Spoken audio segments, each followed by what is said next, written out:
अस्सलाम वालेकुम। पिछली वीडियो में हमने ओवेरियन साइकिल डिस्कस किया था। आज हम डिस्कस करेंगे एंडोमेट्रियल साइकिल। अब एंडोमेट्रियल साइकिल की अगेन 3 फेजेस होती हैं। पहली होती है प्रोलिफरेशन या प्रोलिफरेटिव फेज़ होता है, ठीक है। सेकंड होता है सिक्रेटरी फेज़ और थर्ड होता है मेंस्ट्रुअल फेज़, ठीक है। तो हमने देखा था कि ओवेरियन साइकिल में जो पहला फेज़ था that is a follicular phase, उसमें ग्रेन्युलोसा सेल ने एस्ट्रोजन रिलीज़ किया था, ठीक है। तो एस्ट्रोजन जब रिलीज़ होता है फ्रॉम द ओवरीज, तो हमें पता है कि जो एंडोमेट्रियल साइकिल की जो प्रोलिफरेटिव फेज़ होती है वो बिफोर ओव्यूलेशन होती है, ठीक है। तो जो एस्ट्रोजन रिलीज़ होता है during the follicular phase of ovarian cycle, ये एस्ट्रोजन एक्ट करता है ऑन द एंडोमेट्रियम, ठीक है। सो सबसे पहले क्या होता है कि जब लास्ट मेंस्ट्रुएशन होती है तो उसमें एंडोमेट्रियम की शेडिंग हो जाती है। जब एंडोमेट्रियम शेड हो जाती है तो पीछे एक थिन एंडोमेट्रियम रह जाती है, ठीक है। तो जब एस्ट्रोजन रिलीज़ होता है फ्रॉम द ग्रेन्युलोसा सेल्स, तो ये एस्ट्रोजन क्या करवाता है कि इस एंडोमेट्रियम की थिकनेस को इंक्रीज़ करता है। और कैसे इंक्रीज़ करता है? प्रोलिफरेशन करवाएगा एपिथेलियल सेल्स और स्ट्रोमल सेल्स की, ठीक है। इनकी प्रोलिफरेशन होगी जिससे एंडोमेट्रियल थिकनेस इंक्रीज़ होगी, साथ में ग्लैंड्स जो हैं उनकी भी फॉर्मेशन होगी और साथ में न्यू ब्लड वेजल्स भी बनेंगी, ठीक है। तो एस्ट्रोजन क्या करता है, जब उधर फॉलिकुलर फेज स्टार्ट होता है तो फॉलिकुलर स्टेज में जब ग्रेन्युलोसा सेल से एस्ट्रोजन जो है वो सिक्रीट होना शुरू होता है, तो वो एस्ट्रोजन एक्ट करता है ऑन द एंडोमेट्रियम और एंडोमेट्रियम की थिकनेस को इंक्रीज़ करता है by increasing the proliferation of epithelial cells and stromal cells, और ग्लैंड्स बनाता है और साथ में ब्लड वेसल्स की फॉर्मेशन होती है, ठीक है। और जब ये सारी प्रोलिफरेशन होती है तो एंडोमेट्रियम की थिकनेस जो होती है वो 3 to 5 मिलीमीटर हो जाती है, ठीक है।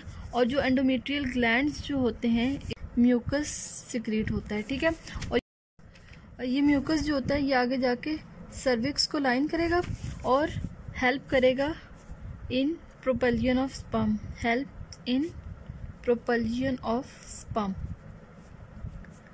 ठीक है। तो यहाँ तक ये जो फेज़ आ जाती है इसको हम कहते हैं प्रोलिफरेटिव फेज़, ठीक है। उसके बाद जो नेक्स्ट फेज़ आती है दैट इज़ सिक्रेटरी फेज़।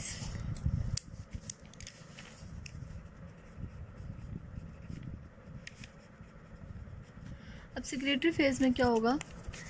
अब सिक्रेटरी फेज स्टार्ट कब होती है? आफ्टर ओव्यूलेशन, यानी कि ओवरीज के अंदर जब ओव्यूलेशन हो जाती है उसके बाद जो एंडोमेट्रियम होती है यूट्रस की, वहाँ पे सिक्रेटरी फेज स्टार्ट होती है।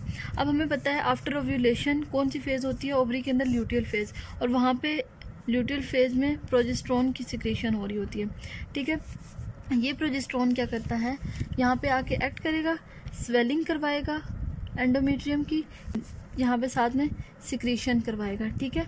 जो ये एंडोमेट्रियल ग्लैंड्स होते हैं इनमें से सिक्रीशन करवाता है, ठीक है। तो जब सिक्रीशन होगी तो साथ में यहाँ पे ग्लाइकोजन और लिपिड्स जो है वो एक्यूमुलेट होंगे, ठीक है, इन ग्लैंड्स के अंदर। और ग्लैंड जो हैं वो कैसे हो जाएंगे? टोर्टुअस या कॉइल्ड ग्लैंड्स के अंदर कन्वर्ट हो जाएंगे, ठीक है।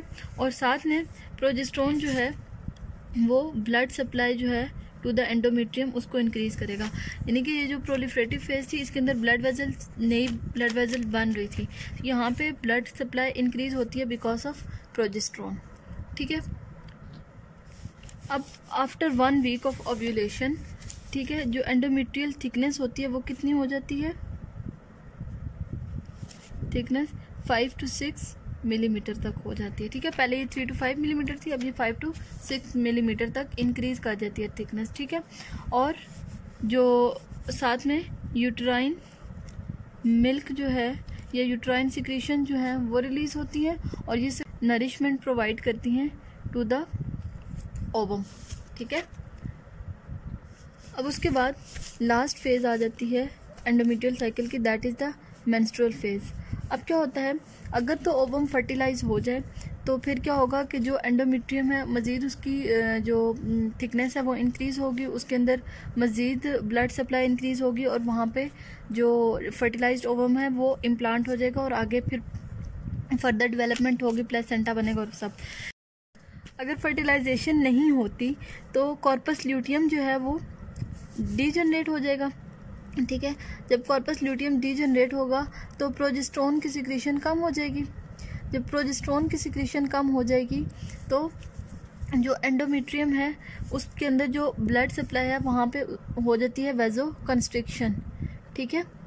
तो जब वहाँ पे वेजो कंस्ट्रिक्शन होगी तो वेजो कंस्ट्रिक्शन से क्या होगा कि जो नरिशमेंट है वो नहीं मिलेगी टू द एंडोमेट्रियम, ठीक है। तो जब नरिशमेंट नहीं मिलेगी तो वहाँ पे क्या हो जाएगी, नेक्रोसिस या सेल डेथ स्टार्ट हो जाएगी। तो पहला स्टेप क्या होता है कि कॉर्पस ल्यूटियम जो है वो पहले प्रोजेस्टेरोन जो है वो ब्लड सप्लाई को इंक्रीज कर रहा था, ठीक है। फिर जब कॉर्पस ल्यूटियम जो है वो डीजनरेट होता है, वो कन्वर्ट होता है इनटू द कॉर्पस एल्बिकेन, तो प्रोजेस्टेरोन की सिक्रीशन कम हो जाएगी। प्रोजेस्टेरोन कम होगा तो वेस्कुलर स्पाज्म हो जाता है, ठीक है। वेस्कुलर स्पाज्म से वेजो कंस्ट्रिक्शन होगी, नरिशमेंट कम मिलेगी, ठीक है, और जो एंडोमेट्रियल लेयर है उसकी नेक्रोसिस हो जाएगी। फिर उसके बाद क्या होता है कि ये जो हेमरेजिक एरिया होता है, ठीक है, या नेक्रोस जो लेयर होती है ये सेपरेट हो जाती है फ्रॉम द यूट्रस, ठीक है। यूट्रस से ये सेपरेट हो जाएगी, ठीक है, और उसके बाद फिर मेंस्ट्रुएशन स्टार्ट हो जाती है। अब ये जो डीस्क्वामेटेड जो ये लेयर जो होती है जब ये यूट्रस से सेपरेट हो जाती है तो इसको हम कहते हैं डीस्क्वामेशन, ठीक है। तो ये जो डीस्क्वामेटेड लेयर होती है या डीस्क्वामेटेड टिश्यू होता है ये और साथ प्रेजेंट होता है in the functional layer of endometrium, वो और साथ में प्रोस्टाग्लैंडिन्स रिलीज होते हैं। ये सब मिल के क्या करते हैं कि जो यूट्रस होता है उसकी कंट्रैक्शन, ठीक है, यूट्राइन कंट्रैक्शन करवाते हैं, ठीक है। यूट्राइन कंट्रैक्शन से क्या होता है कि ये जितना भी डिस्क्वामेटेड टिश्यूज होते हैं, ब्लड होता है, ये सारे जो हैं ये थ्रू द सर्विक्स पास होते हैं इनटू द वेजाइना और फिर बॉडी से बाहर, और उसको हम कहते हैं this is known as menstruation, ठीक है। मेंस्ट्रुअल फ्लूइड के अंदर ब्लड होता है, ठीक है, अप्रोक्सीमेटली 40 मिलीलीटर जो है वो ब्लड होता है और 35 मिलीलीटर जो है वो सीरस फ्लूइड होता है, ठीक है। और इसके अलावा ये जो डिस्क्वामेटेड टिश्यूज होते हैं ये प्रेजेंट होते हैं, और जो मेंस्ट्रुअल फ्लूइड होता है उसके अंदर ल्यूकोसाइट्स भी होते हैं। ल्यूकोसाइट्स जो होते हैं ये प्रोटेक्ट करते हैं यूट्रस को from the infection during menstruation, यानी कि मेंस्ट्रुएशन में फिर यूट्रस को कोई इन्फेक्शन नहीं होता because of presence of this leukocytes, ठीक है। और 4 to 7 डेज आफ्टर मेंस्ट्रुएशन जो एंडोमेट्रियम होती है यूट्रस की, ठीक है, रीएपिथेलाइजेशन हो जाती है, ठीक है। एंडोमेट्रियम जो होती है वो रीएपिथेलाइज्ड हो जाती है, यानी कि उसकी एपिथेलियम जो होती है वो दोबारा से ग्रो करना शुरू करती है।